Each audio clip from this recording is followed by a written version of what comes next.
Olá, amados irmãos, sejam muito bem-vindos para mais uma EBD da Quarta Igreja Batista do Rio de Janeiro. E hoje nós estamos tratando, o nosso estudo está baseado na revista, essa revista aqui, ó, Realização, a Mensagem dos Profetas Menores. E a nossa lição é a lição 4. E nós vamos estudar hoje, que fala sobre a exortação ao arrependimento. Então, eu gostaria de convidar os irmãos para que nesse momento estivessem orando comigo. Fechem seus olhos, vamos conversar com o nosso Senhor.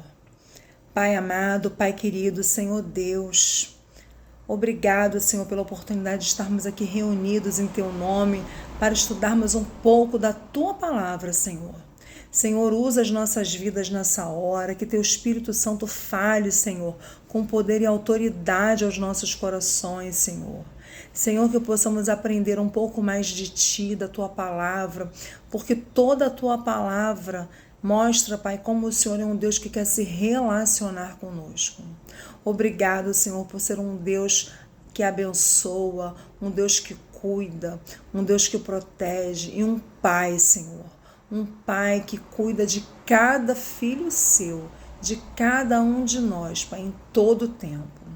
Toma, Senhor, esse dia nas suas mãos. Toma, Senhor, a cada irmão aqui, cada família aqui representada. Entra, Senhor, no lar de cada um com teu poder e com tua autoridade, Senhor, e faz a tua obra, Senhor, em cada vida. É o que nós te pedimos e te agradecemos no nome de Jesus. Amém. Amém. Então, meus irmãos, vamos começar o nosso estudo de hoje, que fala sobre exortação ao arrependimento. E o nosso estudo, ele está baseado no texto bíblico de Oséias 10, 14. E eu gostaria de ler com os irmãos esse texto, Oséias 10, 14. Eu vou estar lendo aqui, ó, na NVI, tá? Vou estar lendo aqui na NVI. Fala assim: o fragor da batalha se levantará contra vocês, de maneira que todas as suas fortalezas serão devastadas, como Salimã devastou Bet-Arbel no dia da batalha, quando mães foram pisadas e estraçalhadas com seus filhos. E aí, ó, que o Senhor realmente possa estar tratando no nosso coração e que possamos aprender um pouco mais da palavra dele. Esse versículo 10, 14, ele descreve justamente a destruição iminente de Israel, né? Como consequência da sua infidelidade. E ele compara essa destruição de Israel como um massacre que teve em Bet-Arbel, onde até as mães foram destruídas junto com os filhos. Esse versículo ele afirma que as fortalezas de Israel cairão e um grande tumulto surgirá no meio do povo. E isso é um julgamento divino por eles terem confiado mais nos seus carros de guerra, nos seus soldados, nos seus cavalos, né? Em vez de terem confiado no Senhor, em vez de terem confiado em Deus. Então eu gostaria de trazer isso para a nossa vida, para a nossa realidade, e perguntar ao irmão, perguntar à irmã, em quem o irmão tem colocado a sua confiança. A sua confiança hoje, ela está no Senhor, em quem você tem verdadeiramente se apoiado. Quais são os seus carros de guerra hoje? Nós temos que refletir, né, que quando a gente acredita, quando a gente pensa, né, a gente acredita no nosso agir, naquilo que a gente vai resolver, da forma que a gente vai resolver, é a nossa ação. Mas quando a gente coloca qualquer situação diante de Deus em oração, é a ação de Deus naquela situação. E com certeza, a ação de Deus é muito melhor do que a nossa. Meus irmãos, nós temos que pensar temos que refletir o seguinte: Deus, ele não é pego de surpresa. Deus já sabe o amanhã. Ele já conhece todas as coisas. Então, assim, a gente precisa colocar as situações mesmo diante do Senhor e pedir para que Ele nos dê sabedoria para passarmos por todas as situações. Muitas vezes a gente passa pelo vale da sombra da morte. Muitas vezes a gente passa por situações difíceis, por circunstâncias difíceis, por momentos dolorosos, mas nós temos que saber que nós passamos, mas esse não é o nosso lugar. Nós temos um Deus que é o nosso refúgio, a nossa fortaleza, a nossa torre forte. É para Ele que nós temos que olhar. É Ele que nos socorre na hora da angústia. Ele é nosso socorro presente na hora da angústia. Então, assim, nós temos que ter o nosso foco em Deus e saber que Ele cuida de nós em todos os momentos. Ele cuida da nossa vida, Ele cuida da nossa família, Ele cuida de cada situação. Todas as situações que você está vivendo hoje, aquilo que está afligindo o seu coração no dia de hoje, entrega ao Senhor.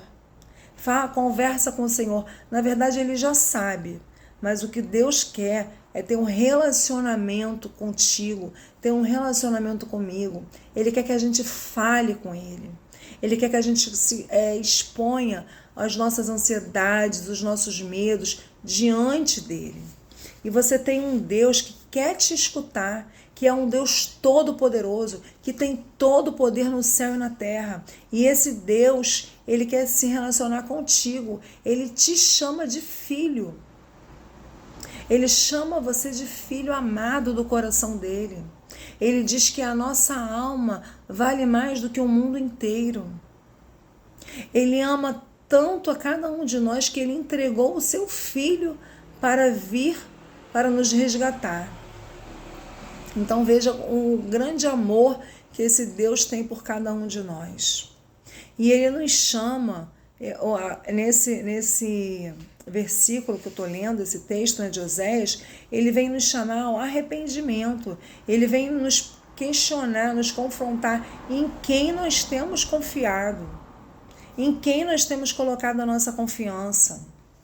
E assim, a relação dos seres humanos com qualquer entidade divina adorada na história jamais passou pela exigência de reconhecimento e mudança de coração. Certamente há muitas questões que diferenciam o Deus dos cristãos dos demais deuses.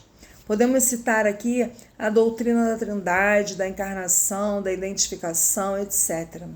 Dentre essas, a ideia de arrependimento de coração está entre as mais significativas. O Deus eterno, o Deus todo-poderoso, o nosso Deus, Ele não se alegra com a guarda das datas sagradas, Ele se satisfaz com sacrifícios, Ele é comprado, Ele não é comprado com valores, Ele não se satisfaz com sacrifícios, Ele não se convence com ritos, com cânticos, com orações. Diferente de todas as divindades, o Deus único, Ele exige uma mudança de coração que se reflete verdadeiramente nas relações, nos nossos relacionamentos, né? Ao que parece, Israel jamais entendeu isso. Então, o que Deus quer de você, o que Deus quer de mim, não são rituais, sabe? Que a gente guarde aquelas datas, que a gente sacrifique determinadas situações, que a gente faça oferendas. O que Deus quer não é isso. Deus quer uma mudança no nosso coração. Ele quer verdadeiramente uma conversão interna. Ele quer que a gente se arrependa dos nossos pecados. Ele quer que a gente se converta a Ele. E que essa conversão, essa mudança de pensamento, essa mudança se reflita no nosso dia a dia, nos nossos relacionamentos, na maneira como nós nos relacionamos com Ele, na maneira como nós nos relacionamos com as outras pessoas. Então, essa mudança, ela precisa se refletir no nosso dia a dia, nos nossos relacionamentos. E aí, em Oséias 10, de 2 a 4, está escrito assim: o seu coração está dividido, por isso serão culpados. Falam palavras vãs, juram falsamente, fazendo alianças, por isso litígios brotam como erva venenosa nos sulcos dos campos. Então veja bem, né, o que Deus tem falado com a gente através do profeta Oséias. Todo pecado, iniquidade, transgressão nasce no coração do ser humano, que segundo Jeremias é o mais enganoso, corrupto e irremediável. Isso está em Jeremias 17:9. O sábio, ele adverte que sobre todas as coisas devemos guardar o coração, porque dele procedem as fontes da vida. Está em Provérbios 4:23. Por fim, Jesus declara que onde estiver o nosso tesouro, ali também estará o nosso coração, em Mateus 6:21. Ou seja, desejo, vontade, amor, devoção. A questão apontada por Oséias aqui não se limita à guarda do sábado, ao cumprimento das datas solenes, à escolha da melhor ovelha para o sacrifício. Não. Ao culto em Jerusalém, no templo, a ida no templo. Tudo isso é secundário. Ele está querendo mostrar isso, que tudo isso é secundário. A questão maior que merece a minha e a sua atenção diz respeito ao verdadeiro, mais profundo e real intento do nosso coração. E é isso que ele vem chamar a atenção. O que está no nosso coração? Como nós temos nos colocado diante do Senhor? O Senhor, ele quer saber, ele se interessa pelo que nós temos guardado no nosso coração. Israel, ele precisava se converter de todo o coração, se reconciliar com seus irmãos, resgatar a unidade familiar das 12 tribos, mais do que a unidade do reino. Para que isso acontecesse, era necessário resolver questões do passado, que quase sempre são jogadas para debaixo do tapete. Que equivocadamente alguns dizem, tudo bem, é só esperar que o tempo curará.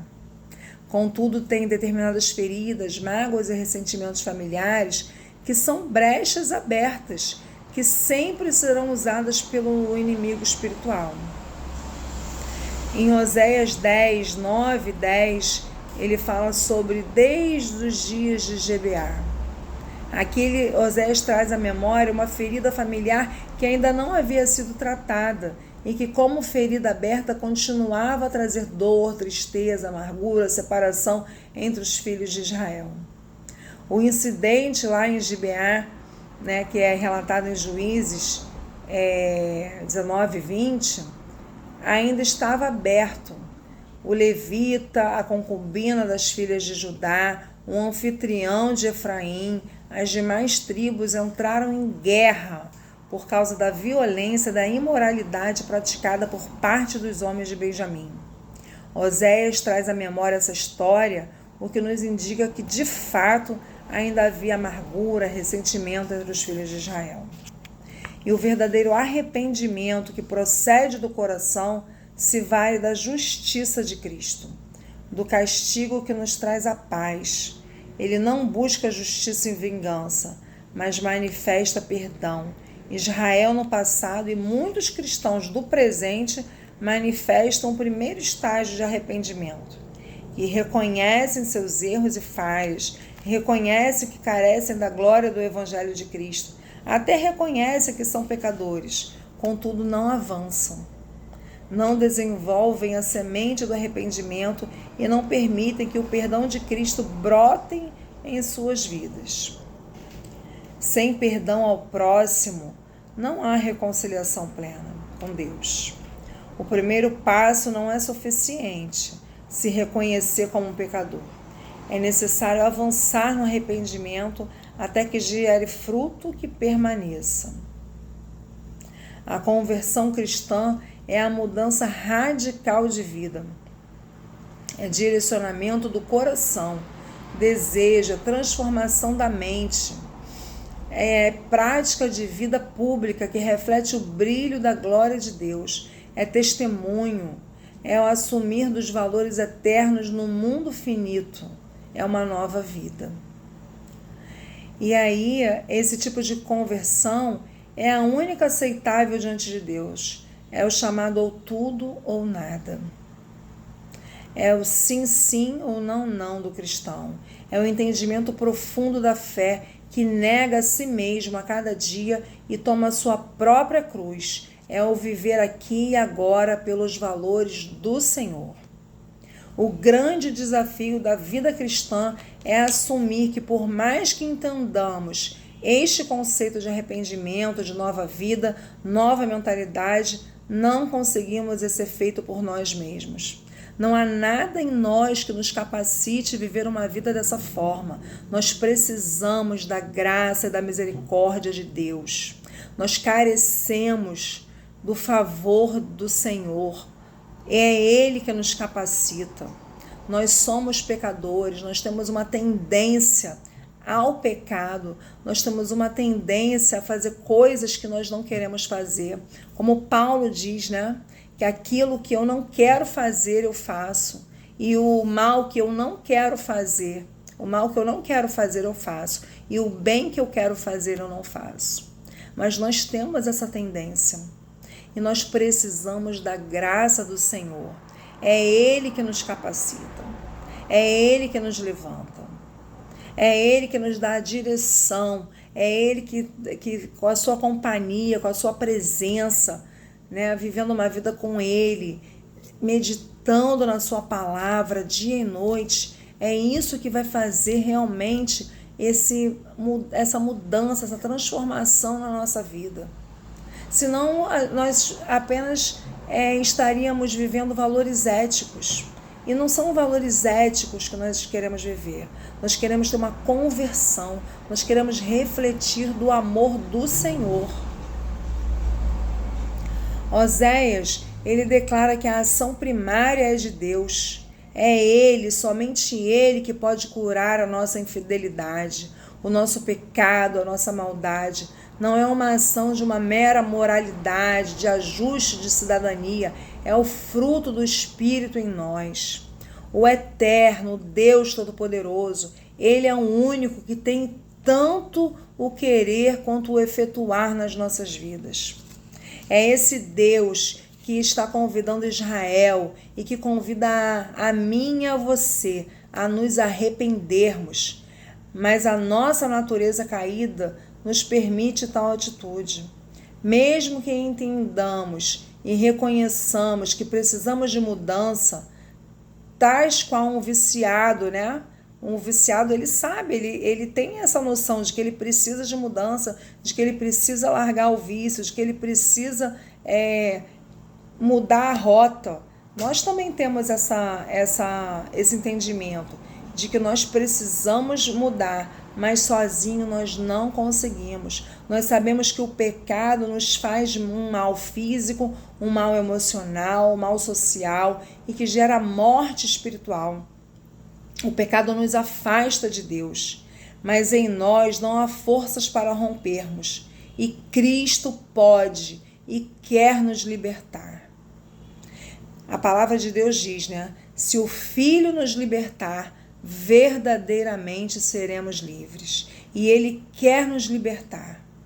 É Ele que é o libertador, é Ele que é o salvador, que é o regenerador, que é quem veio por nós. E vamos parar então de tentar de sermos boas pessoas, bons cidadãos e vamos permitir o agir pleno de Cristo nas nossas mentes, nos nossos corações, nas nossas vidas. Não vamos agir apenas por valores morais, valores éticos, mas vamos agir pelos valores de Cristo, os valores que Cristo deixou para nós. E vamos fazer com que a imagem dele se reflita através das nossas ações. É Ele que vai fazer a obra, é Ele que nós temos que seguir. Não são os padrões desse mundo. Nós não temos que nos apoiar nos padrões desse mundo, mas nos ensinamentos que o Senhor deixou para nós.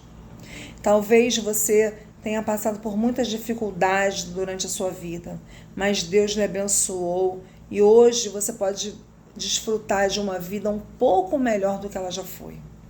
Aprenda a lição de Israel. Nos tempos de prosperidade, não se esqueça de que foi Deus quem lhe sustentou na dificuldade. e caminhe com o Senhor todos os dias, com o Senhor. Peça que o Senhor o fortaleça, o capacite. Entregue tudo nas mãos do Senhor, porque Ele vai te capacitar para todas as coisas que irão aparecer, para cada situação que irá surgir na sua vida.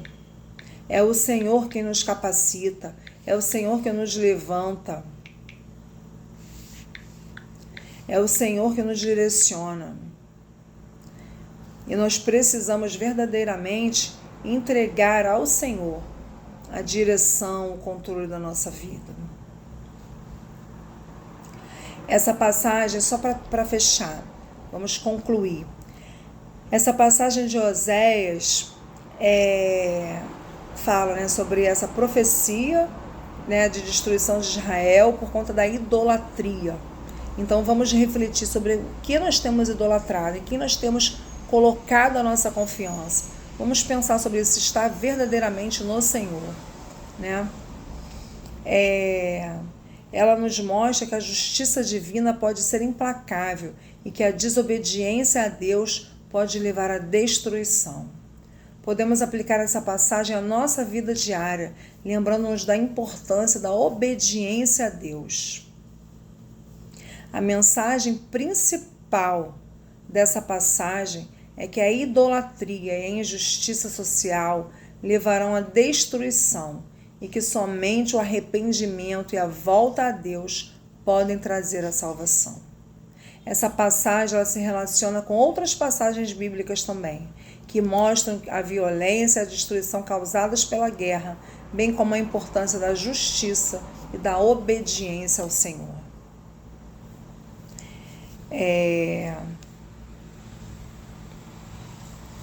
A história, ele conta até a história por trás desse versículo.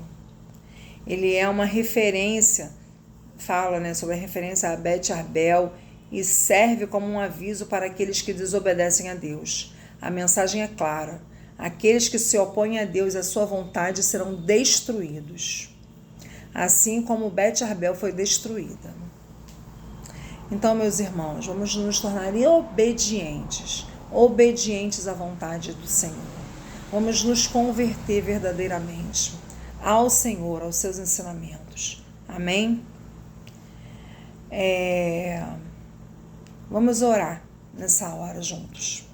Senhor Deus, muito obrigado, Senhor, pela Tua palavra, muito obrigado, Senhor, pela Tua presença, Senhor, que o Senhor possa estar nos capacitando, Senhor, que possamos ter corações ensináveis, Senhor. Perdoa, Senhor, as nossas transgressões, abençoa, Senhor, as nossas vidas, Pai, que possamos levar, Pai, da Tua esperança, do Teu amor, da Tua presença, Senhor, a todas as pessoas que nos contactarem.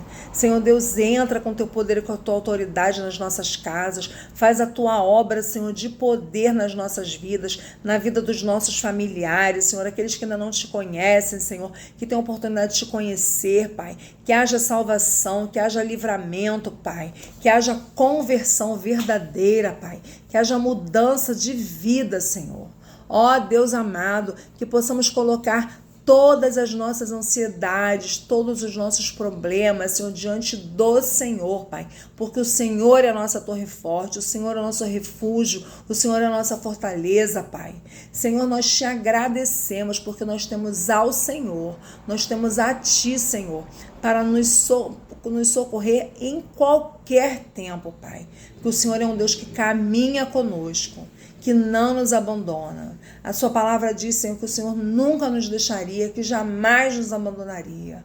Ó Deus, obrigada, Senhor, obrigado, que possamos andar nos Teus caminhos, na Tua direção, na Tua companhia, Senhor. Obrigado por tudo, em nome de Jesus. Obrigado, meus irmãos, obrigado por tudo. Que Deus possa estar abençoando a sua vida, que Deus possa estar abençoando a sua família, que você tenha uma semana de bênçãos e que você seja uma presença abençoadora na vida de outras pessoas. Que você possa levar da esperança, do amor de Deus, aonde quer que Deus te direcionar. E saiba que você é um filho amado do Senhor, que aonde quer que você esteja, você está levando a palavra de Deus contigo. Amém? um dia abençoado. No nome do Senhor. Amém.